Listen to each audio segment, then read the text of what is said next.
Who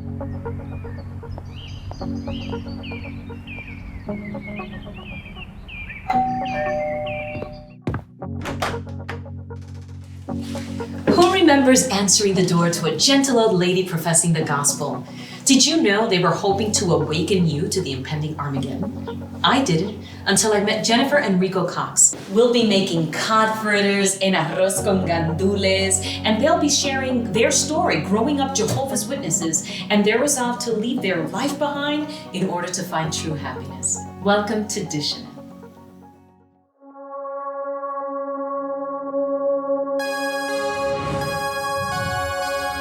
I'm Vivian Guzman. Life hasn't always been easy.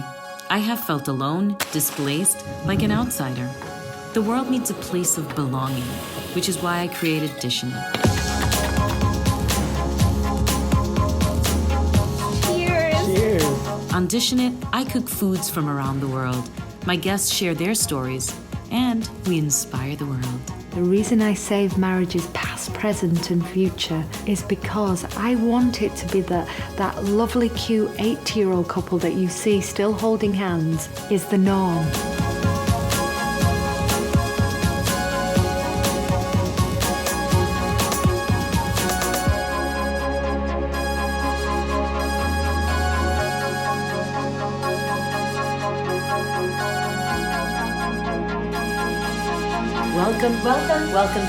Welcome to Dishin It.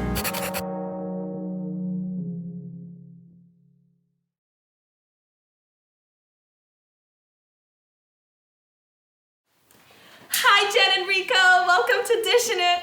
Hey, how are you, Vivian? I'm so excited to have you here. All right, so what are we making today, Jennifer? Today we're gonna make some arroz con gandules, and we're gonna make some cod fritters, and I'm so hungry. Oh my gosh, I can't wait. All right, so what are we starting with? Okay, so we're gonna start with the rice because that takes the longest time.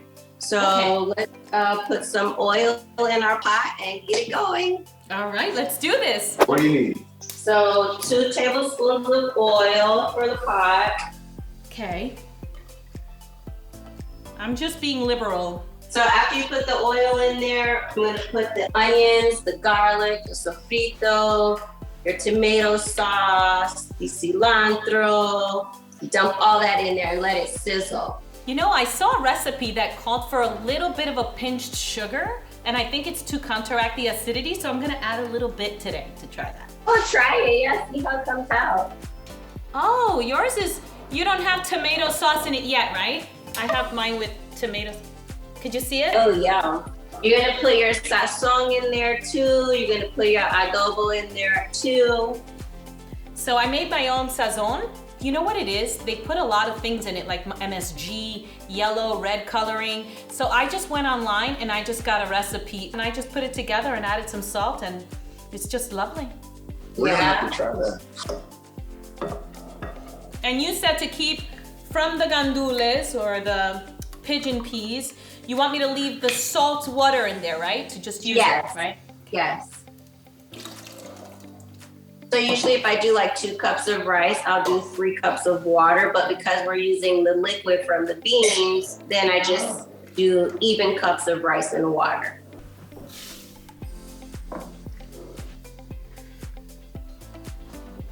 My mom always taught me that if it's a little over salt, then it's good. Yeah, yeah. I got it. I feel it now. This is gonna be the best rice I ever made. Have you heard of the Salt Bay guy? Right? Yeah. And now we're gonna work on the fritters, right? Let's work on the cod fritters. Yeah, the batter, yeah. So let me see how you cut yours, your cod. Bring it to me, baby. Ooh. Oh, you went thinner. Should I have done mine thinner? No, I prefer thick like that. Thick for me is good because it makes the fritter, more meaty instead of more flour, if that makes sense. Okay. All right, so 2 cups of flour.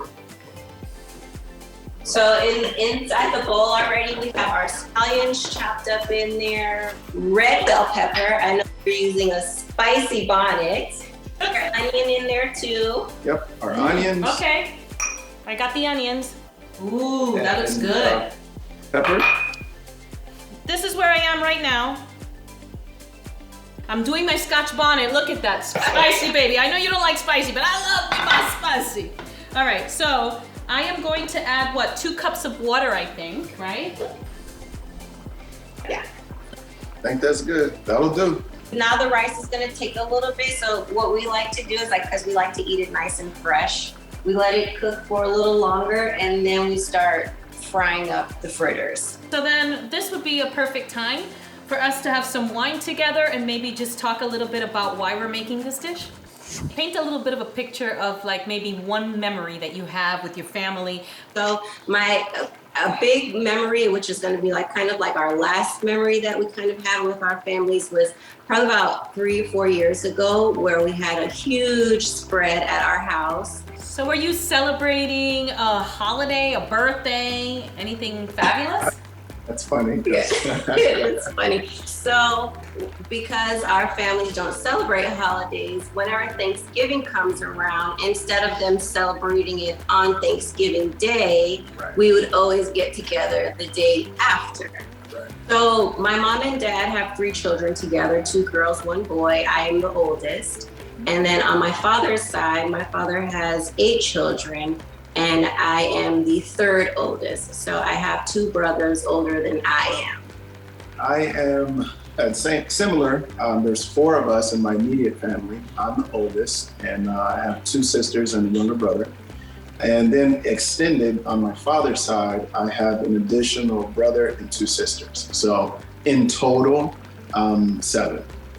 Tell me, Rico, what does the cod fritters represent for you growing up? Like, what memories do you have? My first memory of having codfish would probably be when I was maybe 10 or so, because the Jamaican side of my family is my father, and I grew up with my stepfather and my siblings. So when I would see him, that was probably my first exposure to codfish, and I love everything codfish. I don't care what it is. I love it. So when did you get married? Give me a little picture of what it was like to grow up Jehovah's Witness. My uncle and her mom, they for probably the briefest of time, they dated.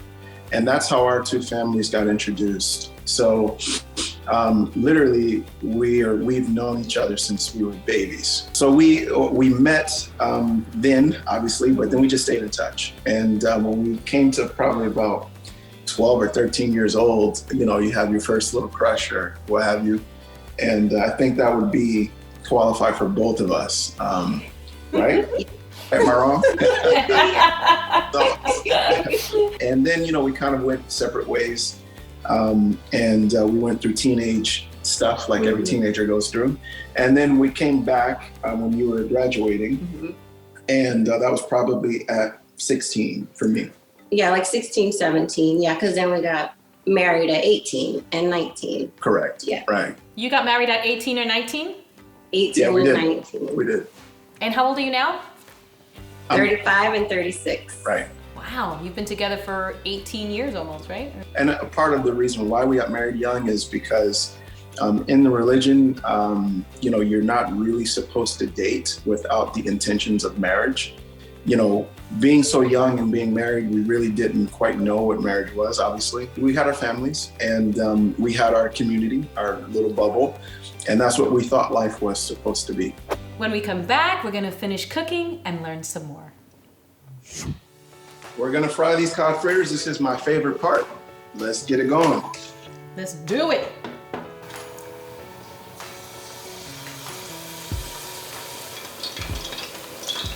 So then, since we're waiting for this to fry, tell me a little bit more about when was the first time that something didn't seem right to you? So a good friend of mine had got married young, like I did, and he ended up getting this fellowship because his marriage didn't work out. And I knew him since I was literally a child, and we grew up together. So the principle was I was not supposed to hang out or talk with him anymore. But when I researched the principles behind this fellowshipping, it didn't quite make sense to me.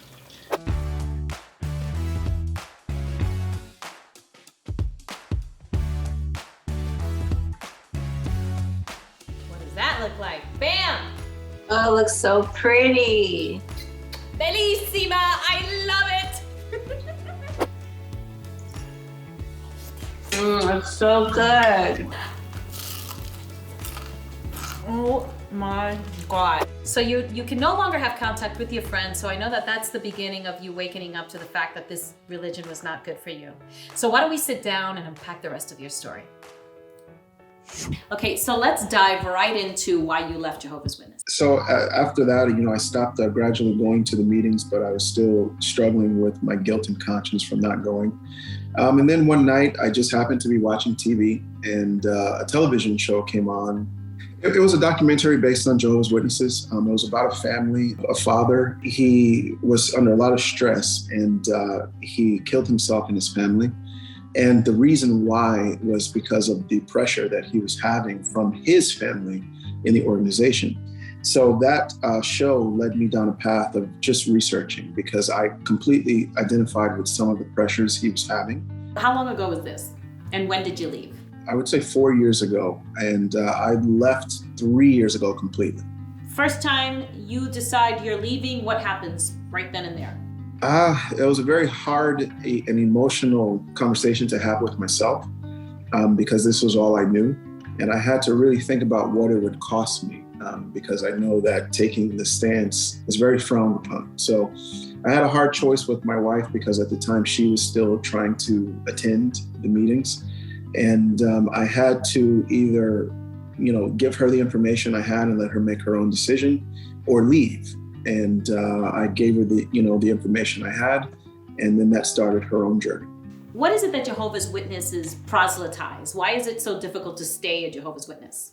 Jehovah's Witnesses are taught that the world is going to end in Armageddon, and that those who are proven righteous will be the ones who inherit a paradise earth here forever, and they get to live forever. So that's the main principle of the organization. But beneath that, there are many rules and guidelines that you should live by in order to get to the opportunity to be in this paradise earth. And it's in those rules and regulations and principles that I had a hard time believing and adjusting in. And when I did the research on them, I figured out that each one of them was either not true or a fabrication of the truth. So as a Jehovah's Witness, the whole world's gonna die. Satan's taking over the world. Who gets saved then? Who gets saved is a very, very short few people. When you look at, there's 8 billion plus people on the planet, and there's 7, maybe 8 million Jehovah's Witnesses. And even from that number, only a certain percentage would be considered those worthy to get into the paradise earth. I'd say it's less than 1% if you look at the numbers that way. So I read somewhere that 144,000 people are the only people that get to survive Armageddon and inherit the new world. There's 2 different classes of people that Jehovah's Witnesses are taught about. One is 144,000, and their reward is they get to rule in heaven with Jesus Christ. So that 144,000, they get to go to heaven. And then there's a second class of people or group of people that are called the great crowd. And those are the ones who get to live here on earth forever. How do you know that you're going to be one of the great crowd? There's no set finish line. There's no way of actually knowing. It's more so a feeling of if you're doing everything correct. And that in itself is a ton of pressure because there's a lot to get correct as a witness. You have the governing body, AKA the elders, AKA the ones that are anointed, and they are about 11 members total for that, correct? I think there's 8 members now in the governing body, but that alternates. There at one point there was 7 and 4 and so on. But that group of men, what we're told is that they have the Holy Spirit from Jehovah. And basically what that means is that they can use the Holy Spirit to make determinations on how the organization is going to move ahead in all areas of life. So when is Armageddon? In 1925 and also in 1975, those are 2 periods in time where the governing body really felt like Armageddon was supposed to happen. However, it obviously didn't. It just keeps going on and on and on. So there is no date. There is no time frame. What you're taught is to just be ready at any moment in time. And really, you would actually hear this, taught to you on the podium, is that we would celebrate when Armageddon would come. But when you think about what Armageddon really means, that's when it becomes very sad, Armageddon really means is that a large number of people would die. Tell me what your life is as a poster child for Jehovah's Witness. What a cult does very well is they control your time, because when you're very busy, you don't have time to look at anything else. So if you just think about on a 7-day week, you have to go to 2 or 3 meetings at the congregation. You're supposed to do your daily text, read your Bible daily. In addition to going to those meetings and studying for those meetings, which would take minimum of an hour or longer, you also had to do your own personal study. And then if you had a family, you also had to do a family study. And then there was publications that would be released on a weekly basis, Watchtower or Awake, monthly or biweekly, and you'd have to read those as well. If you work any kind of job and you come home, your entire life consisted of time that you would put into this religion. And that's one of the greatest tools that cults use, is that they take your time, because you're just not able to do anything else. You're so tired. It's not that they would force you to do anything. It's the psychological manipulation of what you're expected to do and the shame and guilt that you get for not doing it that makes you do these things. What was the day that you decided to leave look like? As a witness, you're taught to not watch anything that is not produced by the Jehovah's Witness organization. That's another method of control, because you don't get any outside information. So as far as a one particular day when I decided to leave, it wasn't that day I watched the television show. It was very soon after that. I would probably say a couple weeks later. And Jenny, what was that like when he told you this? What was that when he came to you and said, what? This is all a sham. My life is a lie. I would sit there and listen to him talk. And I honestly told him a few times, I don't want to hear it. You know, who are you to question the organization? Who are you to question the Bible, Jehovah? There was at one point where he asked me if I knew what the origin of the religion was. And at that time too, I was like, no, I don't know what it is, but it doesn't even matter. You know, this is what it is. This is the truth. All I said was, babe, take a look at this article. And because of the conditioning that she received from being a witness in this cult, she didn't even want to see it from her husband. And that's how you know it's a cult, is that when the people who love you the most cannot say anything to you that will make you feel different. And one of the last meetings that I did attend, I remember we were going over a Watchtower at the time, and it was talking about child molestation. For me, the article was protecting pedophiles versus the victims. So although I had an issue with the article, the point is that I still didn't question it at the time. So when Rico started bringing these things to my attention, and he really acted like that was the main thing, was the origin of the religion. And I said it didn't matter. And then I thought back to myself that evening. I'm like, well, it does matter, because like he said, I'm giving my life to this organization. I should know the ins and outs of it. So what's the origin, and what's the value in knowing the origin? The original founder is Charles Taze Russell. And there's a reason why the true origin of the religion is not found in jw.org. They've removed it. And the reason they don't want you to see it is because Charles Taze Russell was a Methodist himself, which is a different brand of sect of Christianity. And he was also a numerologist. So he believed in numbers, he believed in astrology. Charles Taze Russell got sick, and he passed on. And there was a power struggle for who would take over the religion. And it just so happened that Rutherford won that out over several other disciples of Russell at that time. And then he really is the one who molded it into his own likeness. And the reason why that's important is because you have to know what kind of man is Joseph Rutherford. He was misogynist. He was also racist in ways. He was a very cut and dry personality. So it's just important to know that, because now you know why, witnesses may believe in a doomsday. They may believe in disfellowshipping, which is a horrible thing to do to someone. We don't want anyone to misunderstand. Jehovah's Witnesses, by and large, are good people. They're just flawed, like most of us are, right? Their flaws may be a little more because they don't understand things, but that's because they can't see. Knowing that history is what would point a lot of people in the right direction, because it would make them ask questions that they would then have to answer. You now, Jen, what was it that Rico said, or what was your aha moment in leaving Jehovah's Witness? What I watched was a video from a couple who was once witnesses as well. They're called Critical Thinkers on YouTube. And he broke down the number, the 144,000. He broke it down as to how they even came up with that number. So when I saw that that number was not real, everything just came down for me. I'm like, well, what does this mean? What you're taught about the 144,000 is that everyone who, in Jesus Christ's time or before, they would have been considered anointed. Okay, so if you're anointed, you're a part of this literal 144,000 number.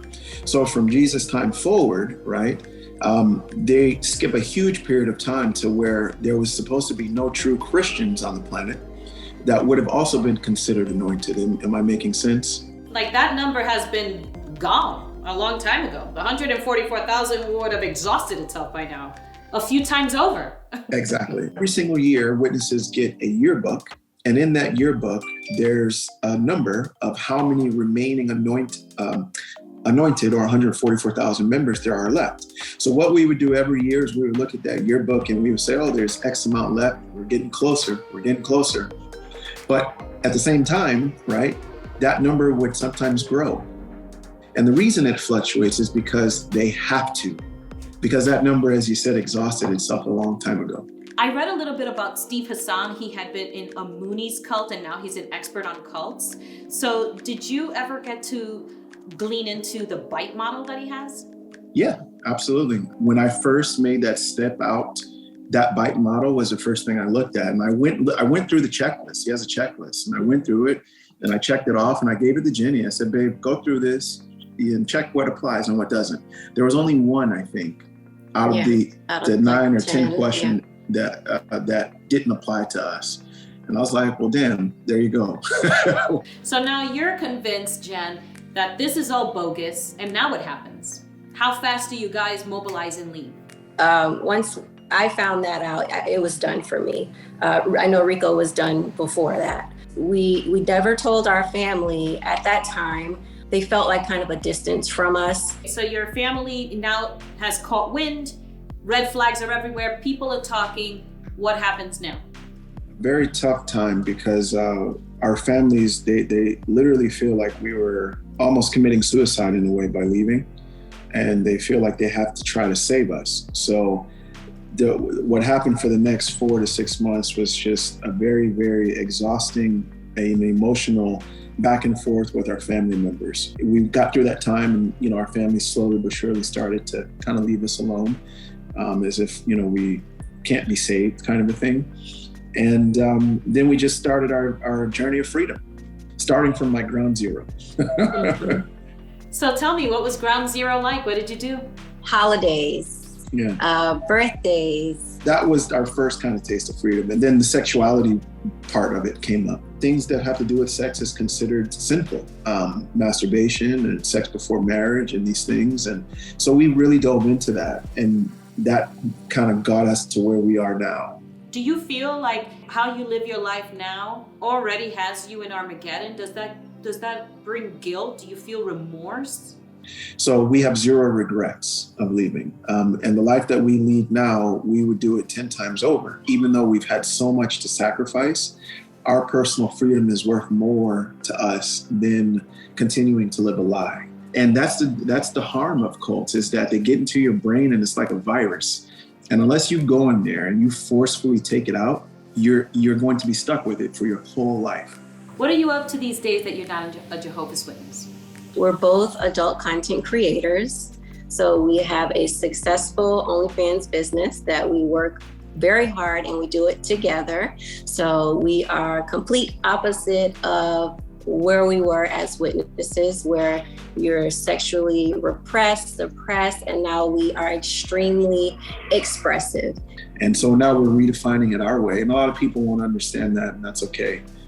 We're here for the ones who do get it. If your family would hear you right now, what would you say to them? I would just tell them I love them. Yeah. I am still here. I'm still me. I've changed, yes, but I've changed for the best. What I would say is that religion should not be a hindrance between family, to the point to where you can no longer be family.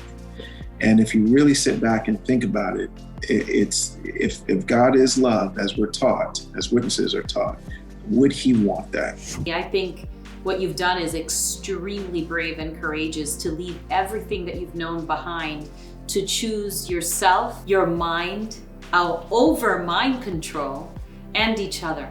And the irony in all of it is that this is the worst Armageddon that you could offer to any human being, to take them away from their family, because you have to believe something that is quote unquote bigger, but what can be bigger than family?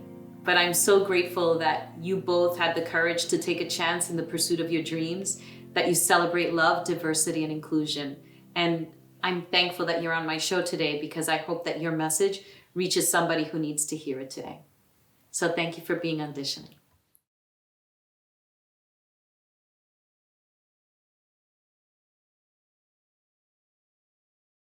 Jehovah's Witnesses are not allowed to salute the flag. True. So when it comes to saluting the flag, witnesses are taught to remain neutral. Jehovah's Witnesses do not permit blood transfusions. They don't permit blood transfusions because blood to them is sacred. Jehovah's Witnesses are encouraged to go to college. False. False. Higher schooling is frowned upon because we should be giving our time and the best years of our life to the organization and Jehovah God. Jehovah's Witnesses are allowed to have political affiliations. Join the military. False. Vote. False. Jehovah's Witnesses are encouraged to report, aka snitching behavior, like smoking. That is complete facts. If you don't snitch on this person, then you're what they would call blood guilty if something bad were to happen. So yeah, it's manipulation at its finest. Yeah, a bunch of snitches. A bunch of snitches, man. Your energy is absolutely amazing. You also do your research, which I love. You ask great questions. You're knowledgeable, and it was just fun. You know, you get to eat, drink, talk, and have a great time on the show. So I hope more people can come on and experience it. Oh, thank you guys. I love you. Thank you.